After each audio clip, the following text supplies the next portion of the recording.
Assalamu alaikum. There's a sister here wants to know the method of Salah.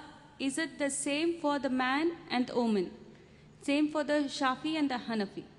This is the question that is the method of offering Salah for the man and woman the same, for the Shafi or Hanafi the same. Our beloved Prophet Muhammad Sallallahu Alaihi Wasallam said, it's mentioned in Sahih Bukhari, volume number 1. The Prophet said, pray as you see me pray. The Prophet did not say that the women should pray separately or the men should pray separately. There's a hadith, again in Sahih Bukhari, volume number 1 in the book of Salaah, that the Sahabiyas, they prayed the same way as the men prayed. There's no different type of praying for men and women. You should pray the same as the Prophet prayed, irrespective whether you're a man or a woman.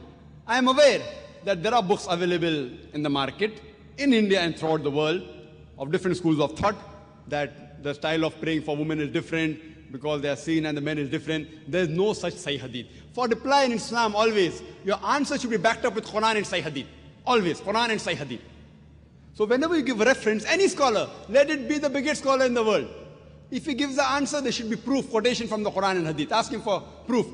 Qul hatu burhanakum. Produce your proof in kuntum sadiqin. There is not a single Sahih Hadith. There is no verse in the Quran which says that the styles for offering Salah is different for the men and women. I am aware that scholars of their own view, they said, okay, fine, because women should be protected, they should pray differently. These are their thinking. But the Prophet never said that. We should pray as the Prophet prayed. Regarding the style for offering Salah, as the Hanafi style and the Shafi style, I'm aware that it does differ. The Hanafis, they keep their hand below the navel. The Shafis keep their hand on the chest. They do takbir. They say Ameen loudly.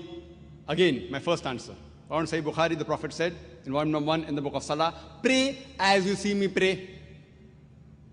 And all the 4 Aimmas, Imam Shafi, Imam Ahmad ibn Hanbal, Imam Abu Hanifa, Imam Malik, all the great 4 Aimmas said that if you find any of my fatwa which goes against Allah and His Rasul, throw my fatwa on the wall. I am aware Abu Hanifa, may Allah be pleased with him. He was a great scholar, I respect him, I love him. People say that he said that when you offer Salah, keep your hand below the navel.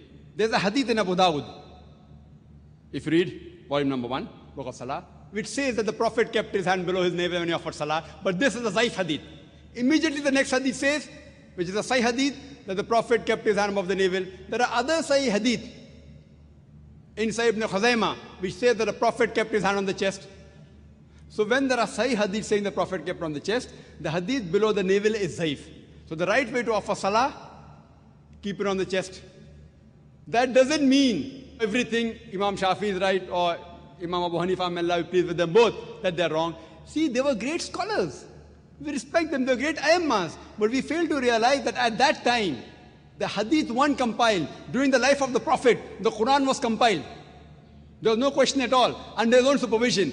But the Hadith 1 compiled, they started being compiled later on, 50 years, 100 years, 150 years later on. So these scholars came earlier. And because they didn't have all the Sahih Hadith with them, the fatwas that they gave were based on the knowledge that they had. I don't think that Abu Hanifa, may Allah be pleased with him, made a mistake. What he did, because that Sahih Hadith didn't reach him. So maybe according to me, the Zaif Hadith reached him and he may have said, keep your hand below the navel. The Sahih Hadith may have reached Imam Shafi. He said that keep your hand on the chest. Again, Sahih Bukhari says, volume number 1 in the book of Salah, that you have to Rafatain. So Rafatain, the Prophet said, not because Imam Shafi is saying I'm following it, because my Prophet said it. Now in wudu, there's a verse in the Quran in Surah Ma'idah, chapter number 5, that it says that when the woman touches, the wudu breaks. The Arabic word is masa, coming from namasa, which means touch. According to Imam Shafi, may Allah be pleased with him, he says that if the woman touches, the wudu breaks. Imam Abu Hanifa said, if the woman touches a man who's in wudu, wudu does not break. Now the Arabic verse of the Quran says, la masa, if the woman touches, wudu breaks. But there are 2 meanings of masa. One is a sexual touch and the other is a physical touch. So Imam Shafi, may Allah be pleased with him, he took it as a physical touch. Imam Abu Hanifa, he took it as sexual touch. So both had a difference of opinion. But when you go to Sunnah Abu Dawud, volume number 1, in the hadith of Aisha, may Allah be pleased with her, the Prophet was in wudu, he kissed her. And the Prophet, without doing wudu again, went for Salah. There's another hadith in Sahih Bukhari, in the book of Salah, volume number 1. The Hazrat Aisha was sleeping, Prophet put the leg and offered Salah. So this proves that physical touch does not break the wudu. So here, Abu Hanifa, may Allah be pleased with him, is right. And Imam Shafi, not that he made a mistake willfully, that hadith didn't reach him. So all were great scholars. And all the Aimma said that if you find any of my fatwa which goes against Allah and His Rasul, then throw my fatwa on the wall. So I say that I am a Pakka Hanafi. Dr. Zakir Naik is a Pakka Hanafi. Why? Abu Hanifa maybe gave the fatwa, keep down below the navel while offering salah. But the Sahih Hadith says keep on the chest. So I, while offering salah, I keep off my chest. I am a Pakka Hanafi. Imam Shafi said, if you find any of my fatwa which goes against Allah and Rasul, throw my fatwa on the wall. So Imam Shafi said that if the woman touches the man in wudu, wudu breaks. But Sahih Hadith says wudu does not break. So my wudu does not break if a woman unintentionally touches me. So because I've thrown the fatwa of Imam Shafi on the wall, he said that I'm a Pakka Shafi. I'm a Pakka Hanafi, I'm a Pakka Shafi, I'm Pakka Hanbali, I'm also Pakka Maliki. Pakka means staunch. I follow 100%. Other people follow 80%, 90%, or 60% of Abu Hanifa. I follow total.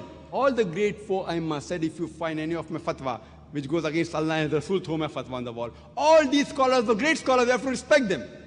But you have to realize that the hadith weren't compiled. Today, everything on your fingertips, on the CD-ROM, in the books available. So now the scholars are there, and out of lack of information, for example, there's my brother, who's a doctor, and Copernicus. Copernicus was a great scientist, but my brother has more knowledge than Copernicus on science, even more than Einstein. But Einstein was more brilliant, because today science is advanced. That doesn't mean my brother is more genius than Albert Einstein. Albert Einstein is a much bigger genius than my brother. But now brother, because hundreds of years have passed, he has more information about science. So information he has more. But a bigger genius is Albert Einstein. Isaac Newton is Copernicus. But today, because science is advanced, we have the information with us. So those scholars were great genius. We love them, we respect them. But today the information has been compiled, so we have to realize, as Allah says in the Quran, in Surah Al-Imran, chapter number 3, verse number 103, وَاتَصِمُوا بِحَبْلِ اللَّهِ جَمِيعًا وَلَا تَفَرَّقُوا. Hold the rope of Allah strongly and be not divided. We should not divide ourselves into all sects. So the only way of offering salah is not Hanafi style or Shafi style or Maliki style. It is the style of the Prophet. And Imam Abu Hanifa, may Allah be pleased with him, Imam Shafi, may Allah be pleased with him, they told, if you find anything of my fatwa which goes against Allah and Rasul, throw my fatwa on the wall. So if you're a Pakka Hanafi, you have to offer as the Sahih Hadith says. If you're a Pakka Shafi, offer as what the Sahih Hadith says. Then you'll be following the true Islam. Hope that answers the question, sister. Brothers, please.